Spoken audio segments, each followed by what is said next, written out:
ठीक है।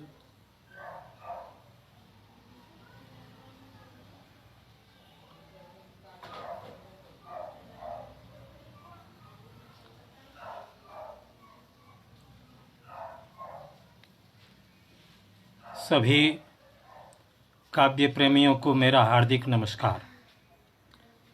श्री कृष्ण जन्माष्टमी की बहुत बहुत बधाइयाँ और शुभकामनाएं। जज्बातों के भवसागर से मंच की ओर से आप सभी का हार्दिक अभिनंदन है। आपकी उपस्थिति मेरे उत्साह का संबल है। सबसे पहले जज्बातों के भवसागर से मंच की संस्थापिका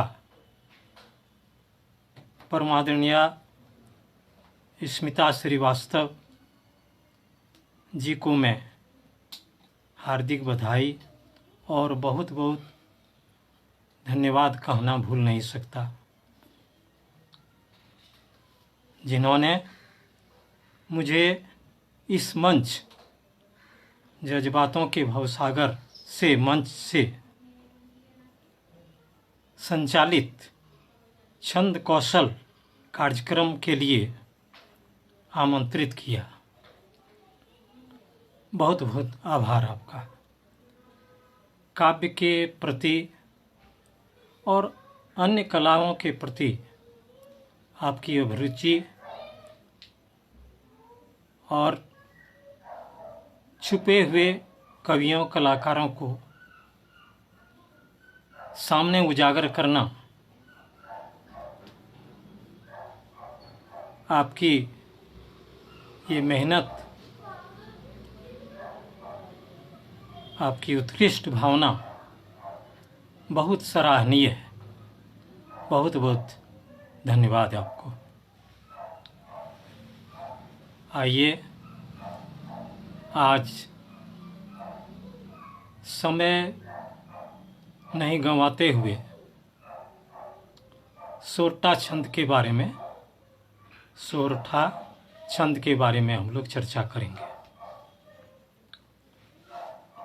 सबसे पहले प्रथम एपिसोड में आपने दोहा के बारे में जाना था। अब हम लोग सोरठा की चर्चा करेंगे। किसी भी काव्य की चर्चा करने के पहले हम लोग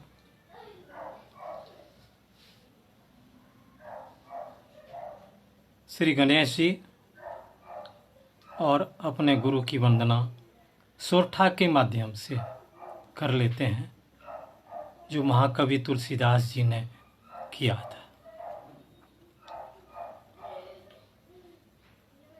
तुलसीदास जी के शब्दों में विनती है। जय श्री गणेश, जय गुरुदेव। जो सुमिरत सिद्धि हो, जो सुमिरत सिद्धि हो, गणनायक करिवर बदन, करऊ अनुग्रह सोय, करऊ अनुग्रह सोय, बुद्धि राशि शुभ गुण सदन, बंदऊ गुरुपद कंज, कृपा सिंधु नर रूप हरि, महामोह तम पुंज, जासु वचन रवि कर निकर, जासु बचन रवि कर निकर, बहुत बहुत धन्यवाद।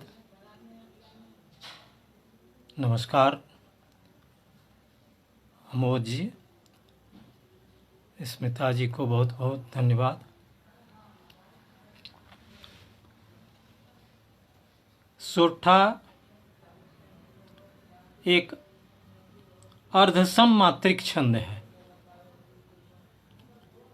अर्धसम मात्रिक कहने का क्या तात्पर्य है?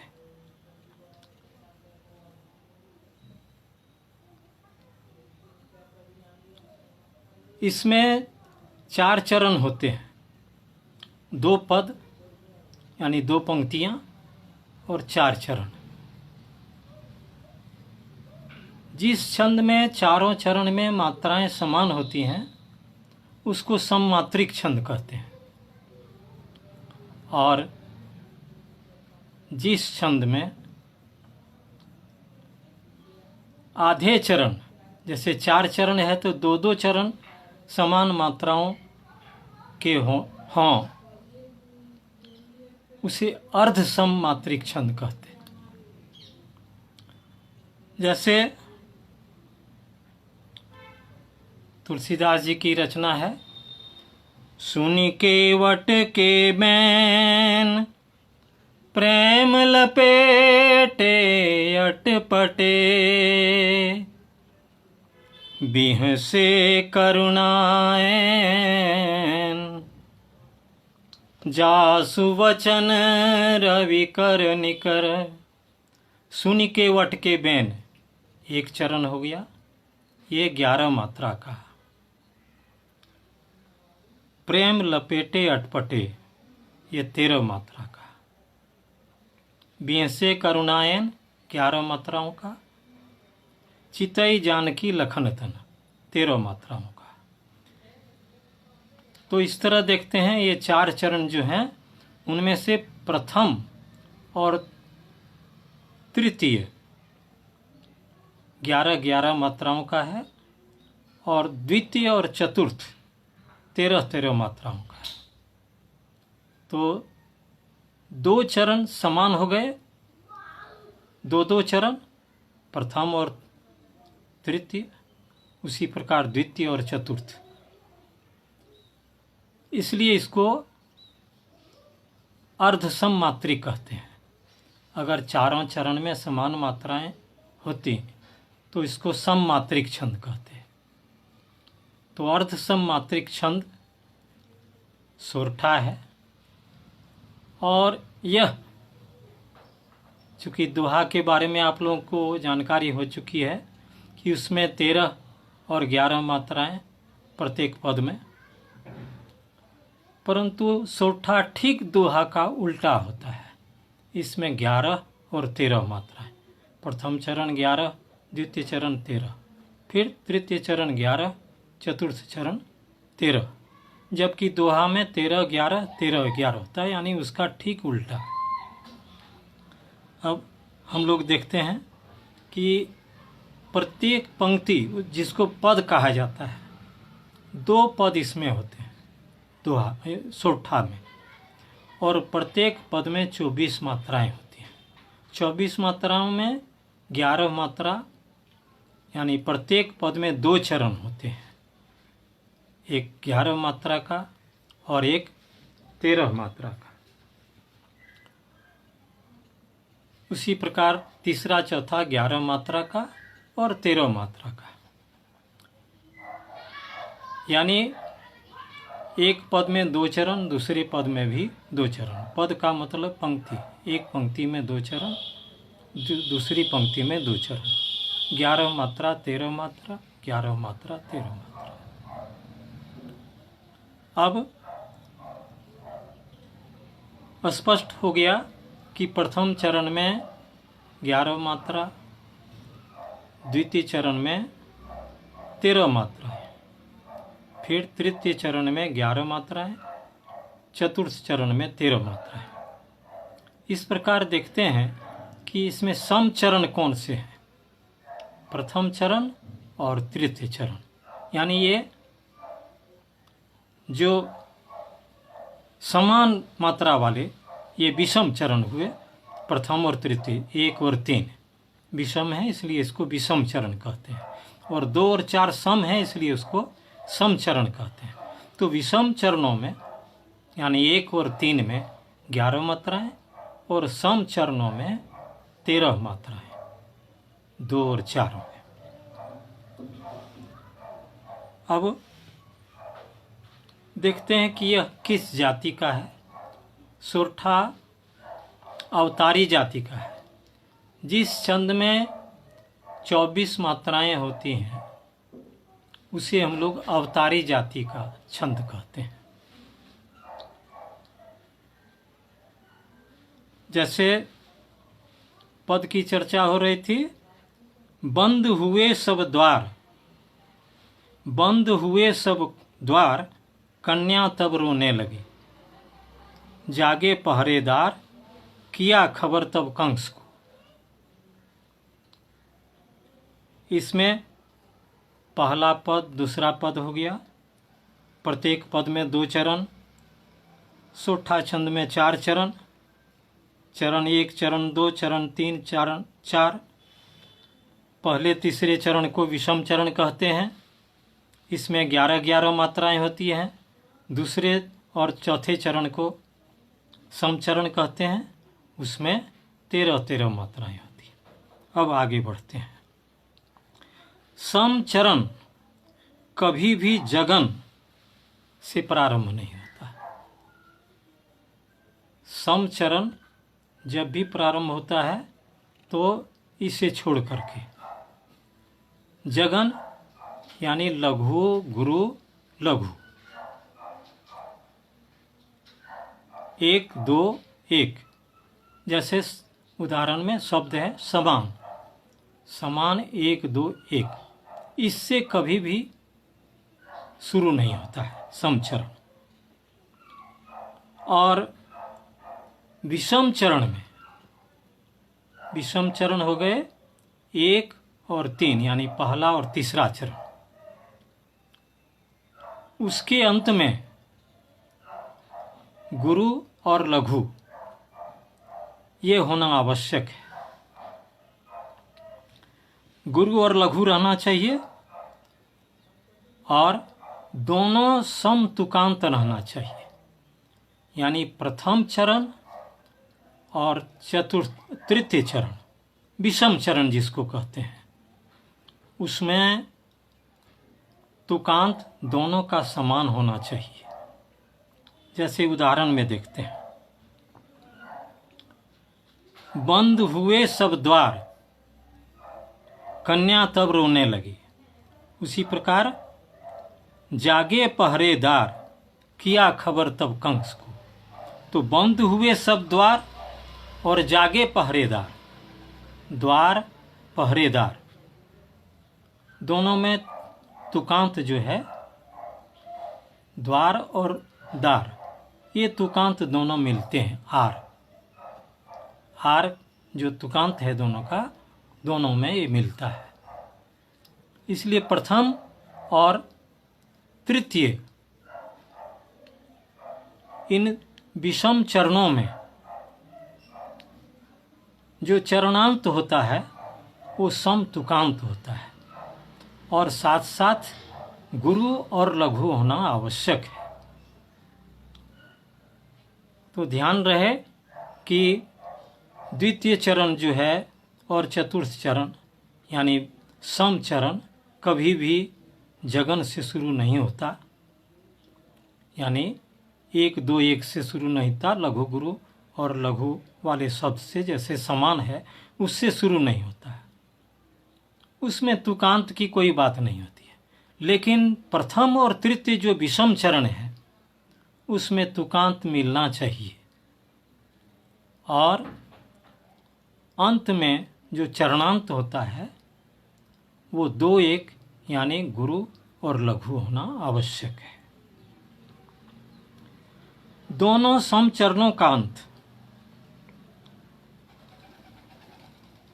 2 1 2, गुरु लघु गुरु, अंत में जो है गुरु लघु गुरु होना चाहिए सम में, दूसरा और चौथा चरण जो है उसके अंत में क्या होगा। जैसे प्रथम और तृतीय चरण विषम चरणों के अंत में 2-1 यानी गुरु लघु होना आवश्यक है, उसी प्रकार सम चरण जो है उसके अंत में 2-1-2 अथवा 2-1-1-1 यानी लघु गुरु एक, लघु गुरु लघु गुरु और गुरु लघु लघु लघु। बहुत बहुत धन्यवाद सबको। तो सम चरण जो है यानी दूसरा चरण और चौथा चरण उसके अंत में 2-1-2 यानी गुरु लघु गुरु या 2-1-1-1 यानी गुरु लघु लघु लघु, इस प्रकार तुकांत रहना चाहिए, ये आवश्यक है।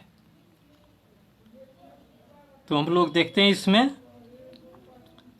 जैसे आए जमुना तीर, आए जमुना तीर लिए लाल वसुदेव जी,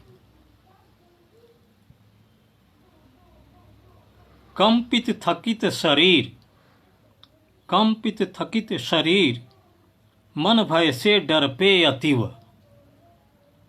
ये सब उदाहरण सब स्वरचित हैं और समझने के ख्याल से इसको बनाया गया है। जिस तरह वक्तव्य में कहा जा रहा है उसी तरह की रचना भी इसमें की गई है ताकि समझने में कोई कठिनाई नहीं हो। जैसे 2-1-2 का उदाहरण देना था तो लिए लाल वसुदेव जी, ये दूसरा चरण है, और चौथा चरण है मन भय से डर पे अतीव। वसुदेव जी, देव जी, 2-1-2 यानी गुरु लघु गुरु, ये द्वितीय चरण का चरणांत है, गुरु लघु गुरु। और चौथे चरण में है मन भय से डर पे अतीव, मन भय से डर पे अतीव, डर पे अतीव, पे अतीव यानी गुरु और लघु लघु लघु अतीव। इस प्रकार हम लोग देखते हैं कि दूसरे चरण और चौथे चरण यानी सम चरणों का अंत गुरु लघु गुरु से होना चाहिए अथवा गुरु लघु लघु से होना चाहिए। तो चारों चरणों के बारे में स्पष्ट हो गया कि प्रथम और तृतीय चरण में अंत में चरणांत दोनों का समतुकांत होना चाहिए और चरणांत 2-1 होना चाहिए यानी गुरु और लघु होना चाहिए।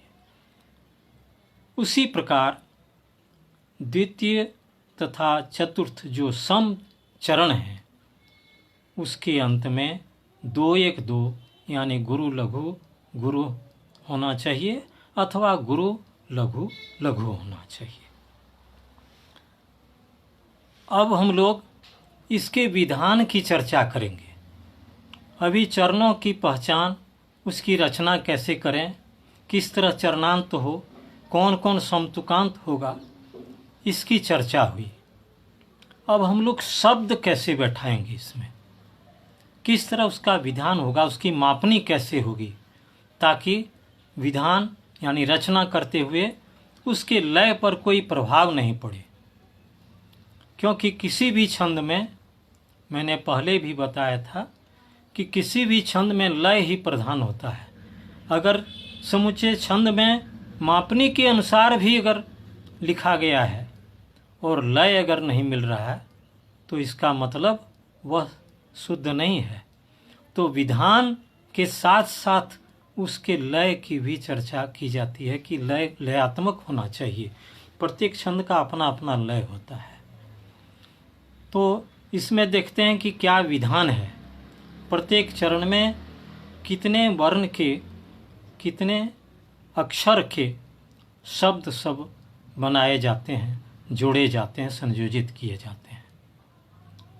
प्रथम चरण और तृतीय चरण ये विषम चरण है। उसमें देखते हैं, पहले सम चरण में देखते हैं मात्रा विन्यास क्या होना चाहिए। तो उसमें 2 प्रकार का बतलाया गया है। पहला है 4-4-3-2, 4 जोड़ 4 जोड़ 3 जोड़ 2, यानी ऐसे शब्द लिखे जाएं जो 4 मात्रा के, फिर दूसरा शब्द 4 मात्रा का, तीसरा 3 मात्रा का और अंत वाला 2 मात्रा का होना चाहिए। 4-4-3-2। चले शीघ्र ले साथ,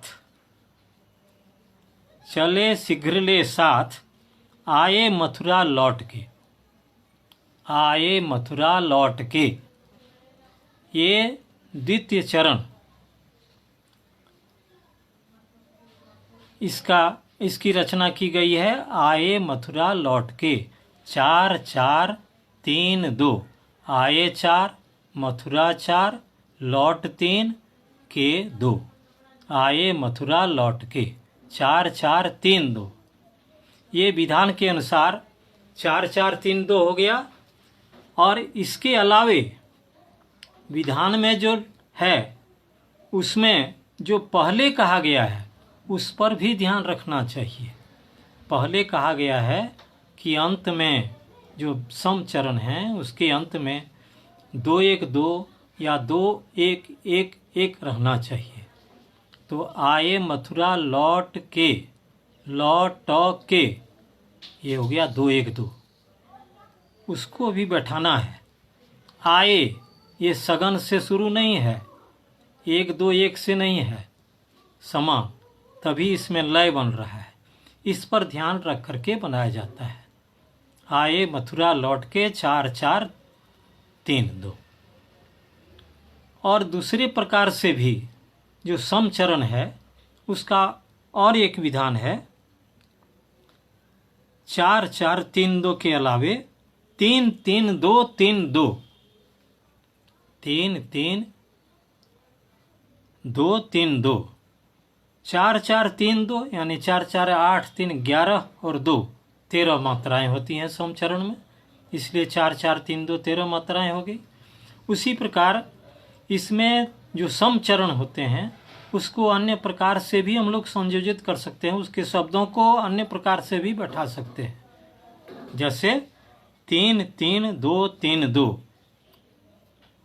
यानी त्रिकल त्रिकल द्विकल त्रिकल और द्विकल। पहला था 4-4-3-2, चतुष्कल चतुष्कल त्रिकल और द्विकल। 4 मात्रा वाले शब्द को चतुष्कल कहते हैं, 3 मात्रा वाले को त्रिकल कहते हैं, 2 मात्रा को द्विकल कहते हैं। तो इस तरह से 4-4-3-2 पहले वाला में था। और इसमें 3-3-2-3-2 यानी त्रिकल त्रिकल द्विकल त्रिकल द्विकल। त्रिकल मतलब 3 मात्रा वाले शब्द, द्विकल 2 मात्रा वाले शब्द। ये सम चरण में इस प्रकार लिखे जाते हैं। तो सम चरण की रचना करते वक्त ध्यान रखना चाहिए कि इन्हीं 2 विधान के आधार पर ही रचे जाएं, क्योंकि इसको छोड़कर अगर हम दूसरा कुछ लिखना चाहेंगे तो लय में नहीं आएगा और गलत भी होने की संभावना होगी। इसलिए दूसरे समचरण यानी समचरण को और एक प्रकार से दूसरे विधान से लिखने के लिए हम लोग उदाहरण में देखते हैं 3-3-2-3-2। तो इसके लिए है, जागे पहरेदार किया खबर तब कंस को, किया खबर तब कंस को। किया में 3 मात्रा, खबर में 3 मात्रा, 3-3, किया खबर तब 2 मात्रा, कंस 3 मात्रा, को 2 मात्रा, यानी 3 3 2 3 2, जोड़ने पर सब में 3 3 6, 2 8, 3 11 और 2 13, यानी सम में 13 13 मात्राएं पूरी हो जाती हैं। और फिर अंत में इसको देखते हैं कंस को, कंग 2, 100 1 और को 2, यानी 2 1 2, गुरु लघु गुरु, इसका भी पालन होना चाहिए। और किया ये सगन से शुरू नहीं है। तो इस प्रकार सम जो चरण है उसकी रचना की जाती है। विधान बराबर याद रखना चाहिए, इसी में कन्फ्यूजन होता है। इस द्विविधा में जो पड़ जाते हैं उसकी गलती निश्चित है। अंत में जिस प्रकार लिखना चाहिए 2 1 2 2 1 2, वो आना चाहिए। और जो विधान है उसका मापनी जो है 4 4 3 2 अथवा 3 3 2 3 2, ये रहना ही चाहिए। अगर इस प्रकार है और शुरू 1 2 1 से नहीं होना चाहिए। ये सम चरण के लिए हुआ। अगर इस प्रकार लिखते हैं तो गलती की कोई गुंजाइश ही नहीं रहती, गलती हो ही नहीं सकती, बशर्ते कि लय को गा करके या पढ़ करके देख लें। कभी कभी समूचा लिखने के बाद भी लय में परिवर्तन हो जाता है, अंतर हो जाता है, तो उसको भी देख लेना आवश्यक हो जाता है। अब हम लोग प्रथम और तृतीय चरण यानी जो विषम चरण है उसकी रचना के बारे में देखते हैं। उसका विधान क्या होना चाहिए, क्या होता है उसका विधान। प्रथम और तृतीय यानी जो विषम चरण है 11 मात्राओं वाले, जिसका अंत जो होना चाहिए तुकांत दोनों का मिलना चाहिए, अंत में 2 1 आना चाहिए, उस चरण के बारे में देखते हैं। प्रथम और तृतीय चरण विषम चरण के बारे में कि उसका क्या विधान है, उसकी क्या मापनी है। तो इसमें मापनी होती है 3 3 2 3, 3 3 2 3। भरा नहीं कुविचार, भरा नहीं कुविचार, नहीं कभी सोचें सभी।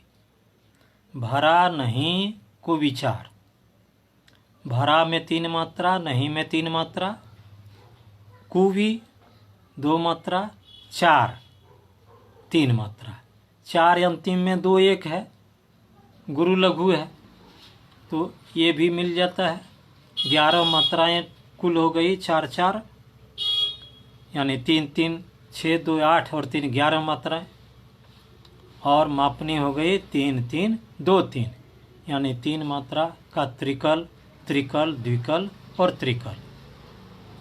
3 3 2 3, त्रिकल, त्रिकल, द्विकल, त्रिकल। भरा नहीं कुवि 4। दूसरे चरण में यानी तृतीय चरण में देखते हैं ऐसा सदा विचार, ऐसा सदा विचार 4 4 3, और एक होता है 4 4 3। जैसे आया 70 कंस, चाहा कर दें ध्वंस। आया 70 कंस अट्टहास करता हुआ, चाहा कर दें ध्वंस गगन मार्ग कन्या उड़ी। आया 70 कंस, आया 4 मात्रा, 70 4 मात्रा और कंस 3 मात्रा। दूसरा है चाहा कर दें ध्वंस, इसमें भी 4 4 और 3, यानी दूसरी मापनी जो है वह 4 4 3 है। चौकल, चौकल, त्रिकल, 4 4 8 3 11 मात्रा है। तो प्रथम में देखा कि 3 3 2 3, यानी 3 3 6 2 8 3 11, ये रहना चाहिए। 3 3 2 3 अथवा 4 4 3।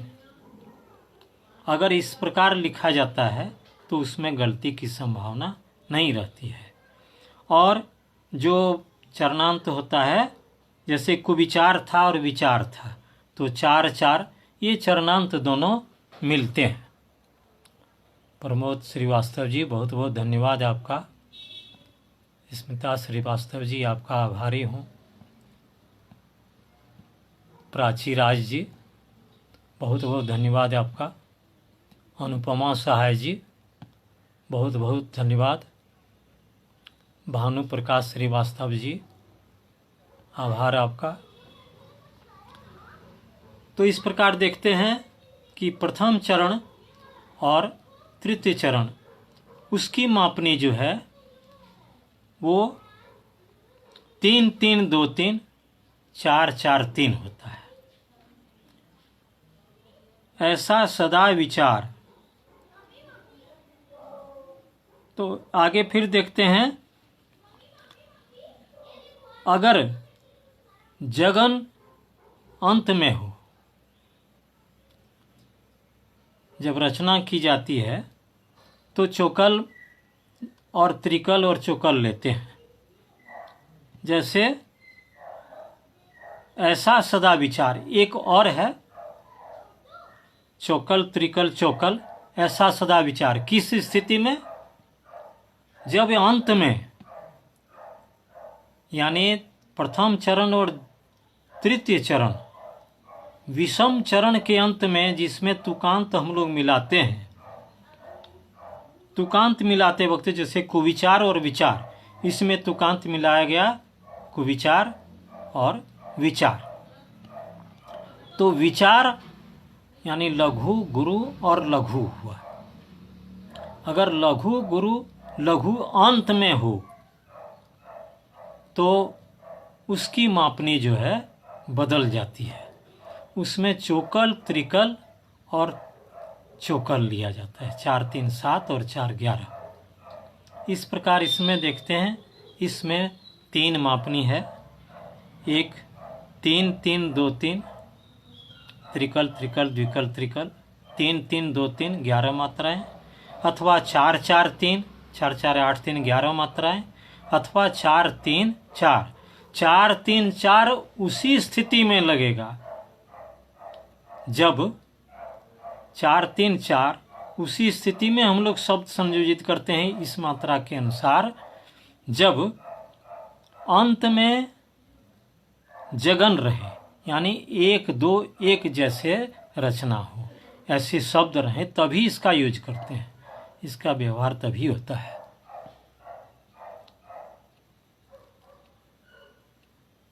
बहुत बहुत धन्यवाद। तो इसे याद रखें।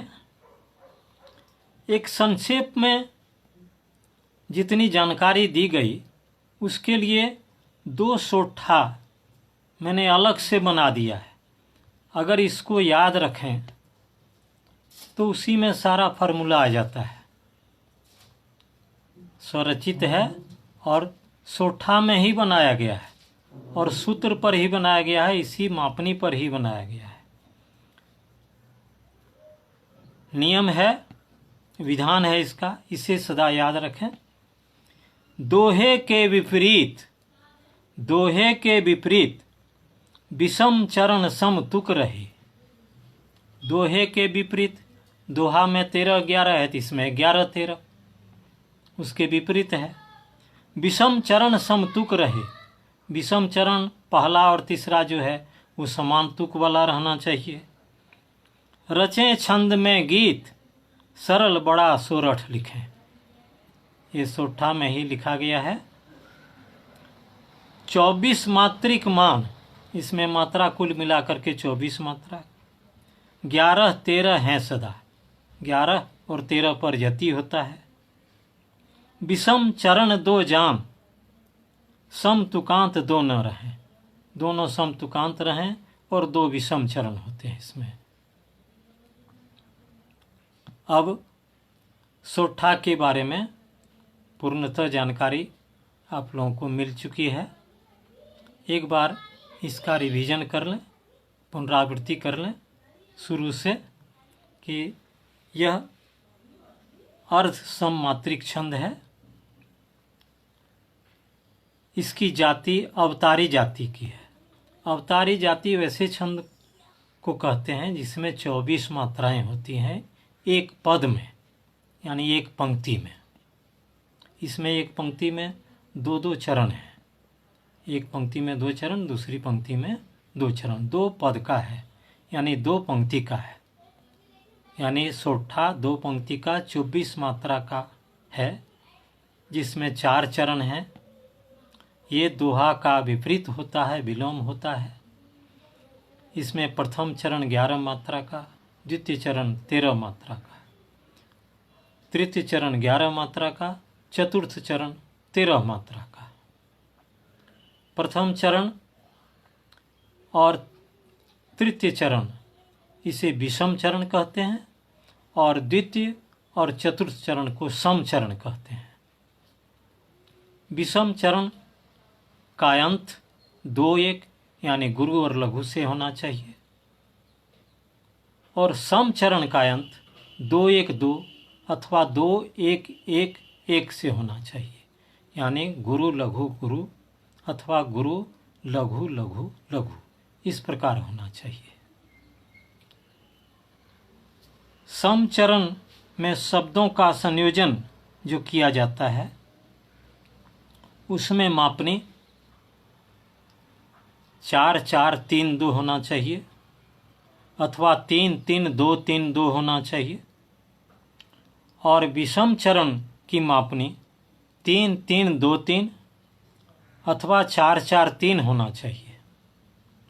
अगर अंत में जगन रहे, यानी 1-2 रहे विषम चरण के अंत में, तो उस स्थिति में इसकी मापनी 4-4-3 हो जाती है।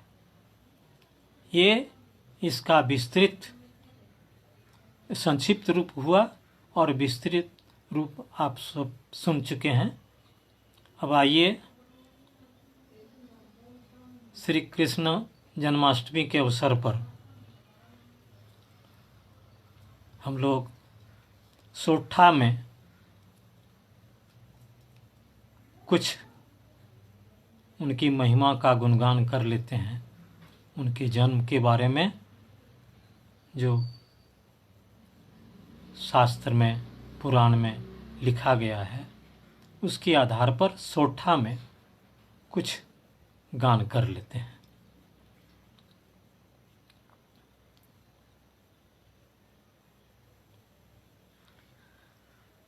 आए जमुना तीर लिए लाल वसुदेव जी, कंपित थकित शरीर,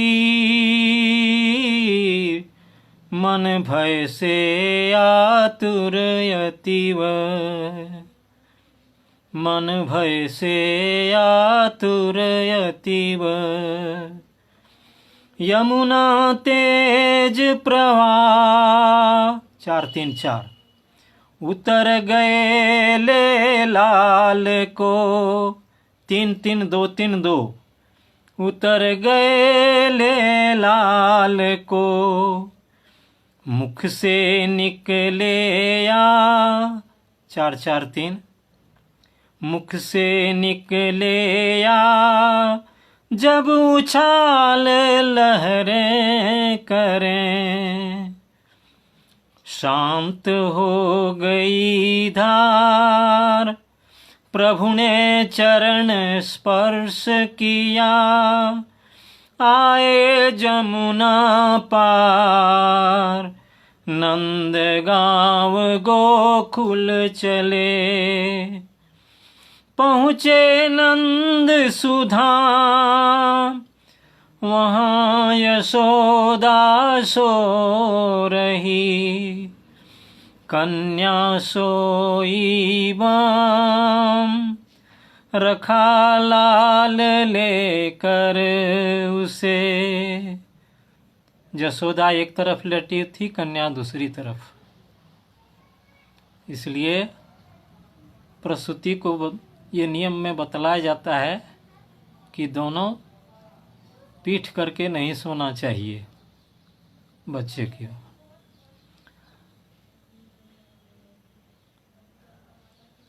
तो पहुँचे नंद सुधाम, वहाँ जसोदा सो रही। कन्या सोई बाम, रखा लाल लेकर उसे। भगवान श्री कृष्ण को अपने लाल को वहाँ रख दिया और वहाँ से उस कन्या को जो जोगमाया थी उनको लेकर के वहाँ से निकले। चले शीघ्र ले साथ, आए मथुरा लौट के। कन्या ले निज हाथ, साथ हाथ, दो एक तुकांत मिलता है। कन्या ले निज हाथ, पहुँचे कारागार से। बंद हुए सब द्वार, कन्या तब रोने लगी। जागे पहरेदार, किया खबर तब कंस को 2-1-2। आया सत्वर कंस, अट्टहास करता हुआ। चाहा कर दे ध्वंस, गगन मार्ग कन्या उड़ी। चाहा कर दे ध्वंस, गगन मार्ग कन्या उड़ी। अनुपमा सहाय जी को बहुत बहुत धन्यवाद। कहा बचन ले जान, रे पापी अब अंत है। नहीं बचेंगे प्राण, कर लो कोटि उपाय तो। कंस देखता रह गया। अब आइए एक और कृष्ण जन्माष्टमी के उपलक्ष्य में मधुबन पर एक सोरठा छंद में स्वरचित है, उसे सुन लें। वेणु शब्द मृदु शोर, मधुबन में मोहन करें। वहाँ कहाँ श्याम चित चोर, मधुर मधुर धुन सुन रही। गोपियाँ सोचती हैं कहाँ श्याम चित चोर, मधुर मधुर धुन सुन रही। चितवती चिरई चकोर, चारु चंद्र की चंद्रिका।